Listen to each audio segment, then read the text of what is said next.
سلام ملګرو، یو ځل بیا تاسو ته ښه راغلاست وایم. ملګرو د پاور اپشن دوهمه ویډیو ده. په دې ویډیو کې موږ په ایډوانس پاور اپشنز سیټینګ باندې کار کوو. دلته راځم پاور اپشنز باندې کلیک کوم، چینج پلان سیټینګز باندې کلیک کوم. دلته موږ سره دا چینج ایډوانسډ پاور اپشن پاور سیټینګز په دې باندې کلیک کوم. موږ سره به یو ډیالوګ باکس راخلاصیږي پاور اپشنز. ګورئ ملګرو، تاسو دلته د پاور اپشن ایډوانس سیټینګ تاسو سره ډېر هر څه موجود دي. تاسو سره سلیپ دی، یو اس بي سیټینګ دی همداسې. خو دلته ملګرو مونږ کار چې دی هماغه د بیټري سره دی. دلته په بیټري باندې کار کلیک کوم. لومړی ملګرو موږ سره دا کریټیکل بیټري نوټیفیکیشن. ګورئ کریټیکل بیټري نوټیفیکیشن څه ته وایي ملګرو؟ کریټیکل مهم نوټیفیکیشن موږ سره د بیټري که چېرته ملګرو موږ کمپیوټر په بیټري حالت کې موږ سره د نوټیفیکیشن آن وي او که اپ وي، تاسو دې ځای ورته آن کولی همداسې اپ کولی شئ. که چېرته ملګرو موږ کمپیوټر په چارج حالت کې تاسو ورته دغه کریټیکل بیټري نوټیفیکیشن ورته اپ کوئ هم ورته آن کوئ، تاسو دې ځای څخه کولی شئ. نوټیفیکیشن ملګرو موږ په نوټیفیکیشن باندې خبرې کړي. نوټیفیکیشن خبرداري ته وایي. تاسو که چېرته زموږ د نوټیفیکیشن ویډیوګان نه وي کتلي، تاسو هغه وګورئ، تاسو به په دې پوه شئ چې نوټیفیکیشن څه ته وایي. بل ملګرو موږ سره کریټیکل بیټري اکشنز دی. موږ سره د بیټري په مهم کریټیکل اکشن کې موږ سره د څه ډول اکشنز وښیي. که چېرته موږ کمپیوټر په بیټري حالت کې موږ سره د کمپیوټر څنګه شي بای ډیفالټ دلته هایبرنیټ ټاکل شوی دی، تاسو ورته سلیپ شو ډاون هر څه تاسو ورته ټاکئ هغه ورته ټاکلی شئ.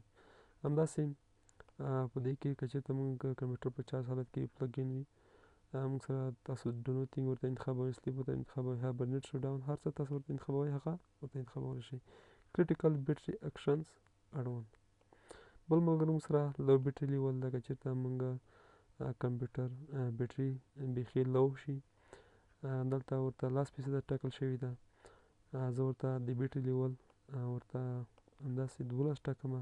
هر څه چې تاسو ورته ټاکلی شئ هغه ورته ټاکلی شئ دې ځای. خو بای ډیفالټ دلته چې ټاکل شوي دي هغه ورته 10 ټاکل شوي دي. په بیټري حالت کې ورته 10 ټاکل شوي. که چېرته په چارج حالت کې تاسو هر څه چې ورته ټاکئ تاسو دې ځای ورته ټاکلی شئ. بل ملګرو موږ سره کریټیکل بیټري لیول دی. هغه مهم لیول دی کمپیوټر چې دی.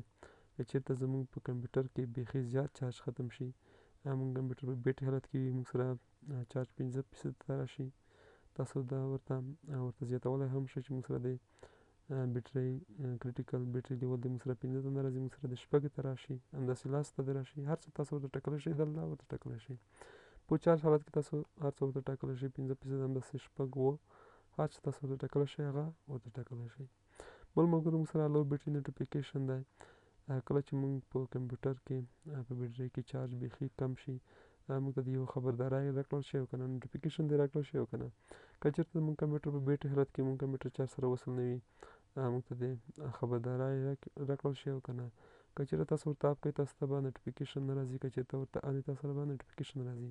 همداسې په چارج حالت کې موږ سره د نوټیفیکیشن راشي او که نه شي دی.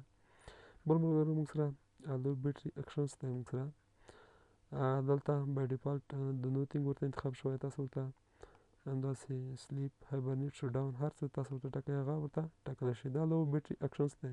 که چېرته ملګرو موږ کمپیوټر بیټري بیخي لو شي، موږ سره د کمپیوټر څه ډول اکشن ورسره وښیي.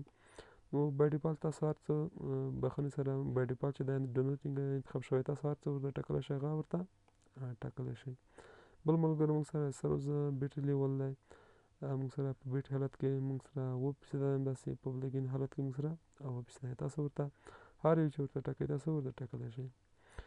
که چېرته ملګرو تاسو په بیټري په دې لیول کې تاسو په دې کې چینجز راوسته او تاسو په ریسټور ډیفالټس پلان په دې باندې ریسټور پلان ډیفالټس باندې تاسو کلیک وکړئ، دا ورته اپلای کړئ، تاسو سره به کوم چینجز چې تاسو په دې کې راوسته او تاسو سره به بېرته دې حالت ته راشي.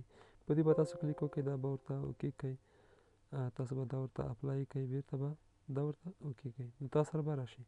دا ملګرو موږ سره چینج ایډوانسډ پاور سیټینګز خبره وه. په دې هیله چې تاسو یو څه زده شوي وي. تر بل ویډیوګانو پورې چې زه به بیا راځم تاسو ته، تر هغې مې په لوی خدای سپارم. د خدای په امان.